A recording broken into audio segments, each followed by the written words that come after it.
All right, guys, we're back on Southeastern 16 with Max Barr. Another SEC basketball transfer has landed. Max, do you know where he's landed? He's landed in the land of transfers, seemingly, Lexington, Kentucky, because Denzel Aberdeen off the national championship winning Florida Gators caught us by surprise when we saw that he was transferring. That was one we did not expect in terms of the guys exiting the league. Well, he didn't exit the league. He just exited Gainesville and now is headed to play for the Kentucky Wildcats. And Max, initial thoughts on our guy who we dubbed our guy, Denzel Aberdeen, at the 2024 SEC tournament in Nashville. Yep. Comes back the following year, wins a national championship, plays 20 minutes a game on a title team, and now brings that experience to the Cats. Aberdeen was one of our first guys. One of the first guys we added to our all-guy team. All-guy team. Yeah. Yeah. Aberdeen was one of the founding fathers there. Come on. The story of Aberdeen is fantastic. The way that he improves every single year, always doubted, always outperforming expectation. It's a guy you want to have on your team. 3 minutes a game as a freshman, Blake. 3 minutes a game. Well, first, let me just take a half step backwards. Out of high school, he was not a top 100 kid, right? He was ranked right around the 140s based on where you're looking out of high school. So not this 5-star, highly recruited kid out of high school. Overlooked, okay? Goes to Florida. He's a Florida kid.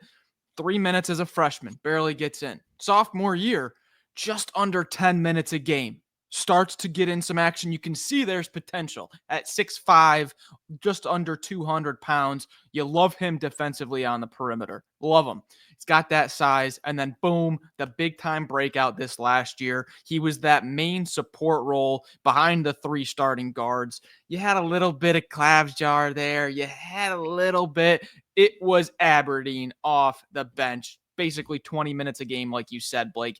18 in the national title game, 15 in the Final Four, 20 in the Elite Eight. Florida does not win a national championship without Denzel Aberdeen. Well, I'll tell you what Florida did win. They won every game that he made a 3 in, right? I mean, undefeated when Denzel Aberdeen makes a 3. And so will that streak continue once he gets to playing for Mark Pope? We'll find out. But yes, they won every game that he made a 3 in. So that is one of our fun stats that we look at with him. And keep in mind, too, he kind of had his breakout. That's why we talked, like we said, he was our guy. The SEC tournament 2 years ago, he had that 20-point game in 23 minutes against Texas A&M. They won that game 95-90. And then you kind of fast forward to this year. He had that stretch in the middle of SEC play, started 5 straight games. I don't remember. Was that the Elijah Martin injury? Was that right, Max? I was trying to think of the time frame. Yeah. And Walter Clayton was also dealing with a little something. Right. Yeah. So he had 5 straight games in there where he started in those games, 13, 10, 20, 22, and 7, where the point outputs. Of course, Florida won all those games. And again, he played at least 24 minutes or more, 28 minutes or more in 4 of those 5 games. So, I mean, once again, we're talking about a guy that with the SEC experience he's added over the past couple of years, you said it, he's gotten better every year. And that's why you knew that once we saw this guy's name in the transfer portal, we're saying, all right, there's going to be high demand for Denzel Aberdeen because we've seen that development as a player, the experience. He's gotten more and more of that.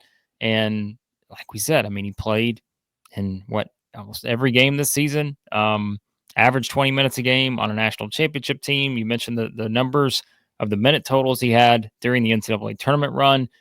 And so now you add him to the mix and, from a skill set standpoint, again, I talk about that stretch in the middle of the season where he's starting those games, 5 of 7 from 3 against South Carolina, goes 3 of 8 against Mississippi State. And we talked about just the 3-point numbers. That's where, too, I'm going to be fascinated to see, how that continues to grow.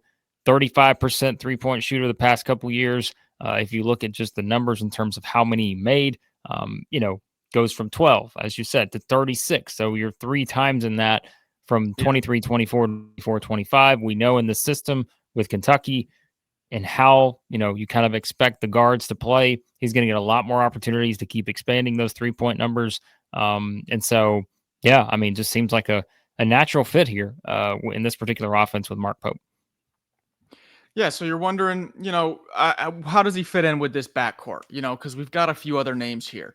What's his skill set? What is he going to bring to the Cats? Well, when you look at how he is as a creator, last year he had an assist rate of 12% and a turnover rate of 15. Okay, right in that like 2 to 3 guard position, kind of that combo guard, that secondary ball handler. So 12%, 15%. Remember that for assist to turnover rate.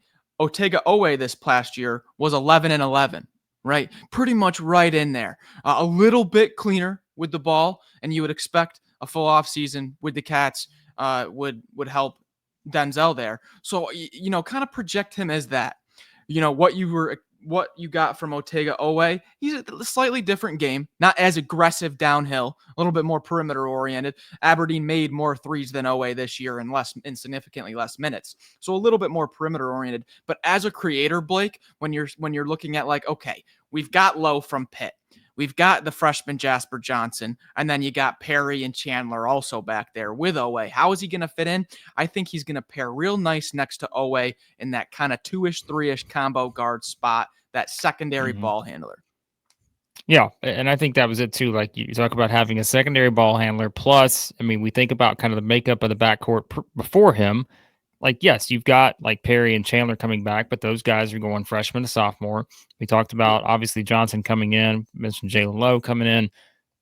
He now becomes the oldest guy of the group now. And I think that's important because, like we said, it's important to have someone like this, not just with the Final Four experience, but someone who's played a lot in the SEC. And again, I think that is just as important as anything. Yes, all the teams sort of change every year now, but you kind of know style wise what you're getting with a lot of these head coaches in the league. And so having him being able to kind of, add him to the mix. And two, we've always talked about it, right? The similarities between Florida and Kentucky in terms of some of the things they try to do, offensively and just schematically. Like there are some similarities there. And I think that's where for him, and I'm sure there are some quotes out there that there aren't already. There will be some soon enough. And I'm sure he's going to talk about probably, he's not going to say, well, it's just like Florida, but it may be, hey, kind of envisioning himself in this particular Kentucky, system and realizing, okay, there are a lot of those things that I felt like I thrived at Florida. I won a national championship, one of the key members of that team. And now I can kind of keep expanding on that at Kentucky. And so, who knows what the final choice wound up being here? Because like we said, I mean, Aberdeen pretty much was in a pretty good spot in Florida, but now getting an opportunity to go to Kentucky and to see if he can just keep taking that next step, which he's done, as we've said, I mean, multiple years running now. Yeah, if you just take the numbers and kind of map out the improvement, you'd be a fool to not expect Aberdeen gets even better, right? It's just that's what he's done every year now, 3 years in a row. He's gotten significantly better every year. Why would you not expect that again for a senior year in a bigger role? I do believe now the question is, why would you leave a national title team where you were expected to start? I do think he's going to be making about $1 million more than he will at Florida. So, hey, that's a reason. That is a reason. That is a warranted reason in this era. Yes. There you go. But also, like you said, the system, the fit, it makes sense when you think about some of these transfers. A lot of times we have to talk about fit. That's not a topic here. I've almost just dismissed that because of how nice the schematic fit is going to be. Now, here's one more thing. KenPom, one of the best features of KenPom is the depth chart over the past 5 games. I love looking at the depth chart of the past. You get a feel for who's out there in what spots over the past, 2 weeks or so. So basically over the March Madness run, Denzel Aberdeen was averaging about 20 minutes a game. Now, how is that split up? Here you go. At point guard, 12% of the minutes.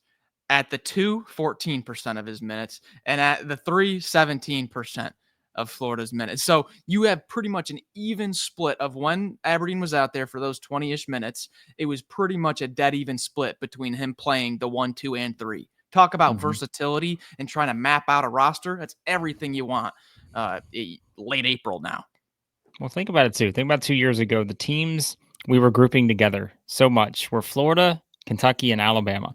Alabama. And look at this Kentucky team now. You've got two guys that have come over from Florida and Alabama, Denzel Aberdeen and Big Mo D coming in. So, hey, there are some of those. Now, there was a bit of a difference this year. As we said, all those teams got better defensively this past year, whereas the year before we were kind of talking about it and saying, hey, good luck trying to stop these teams, but the defense has to take a step forward. They all did this past year.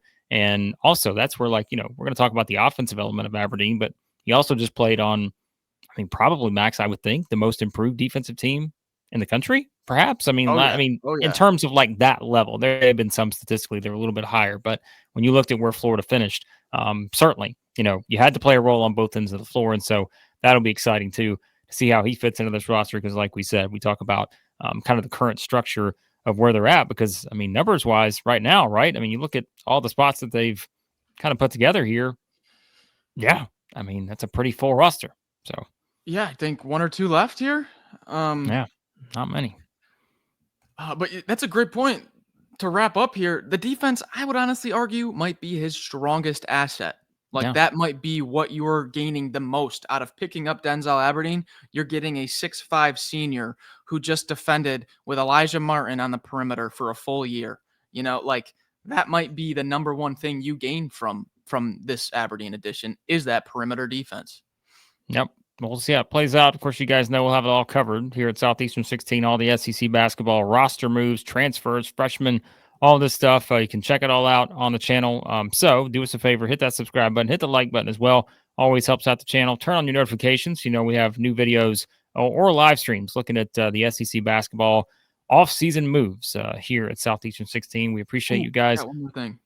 And Max has also appreciates you guys so much. He's going to give you one more thing. I believe this has now created a domino effect where Ryland Griffin has canceled his visit now.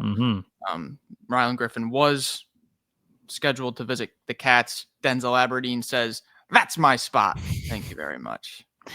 Give me that spot in Lexington. So, yes, we'll talk about Ryland Griffin if he winds up with an SEC team. We will talk about that. But for now, again, check out everything else on the channel. If you're a team, fan of a team jumping in saying, hey, have you talked about my player yet? We probably talked about him in some way, shape, or form, whether it's a single video within our transfer streams and all that. So check it out here on the channel. Again, we appreciate you guys watching. We'll talk to you soon at Southeastern 16.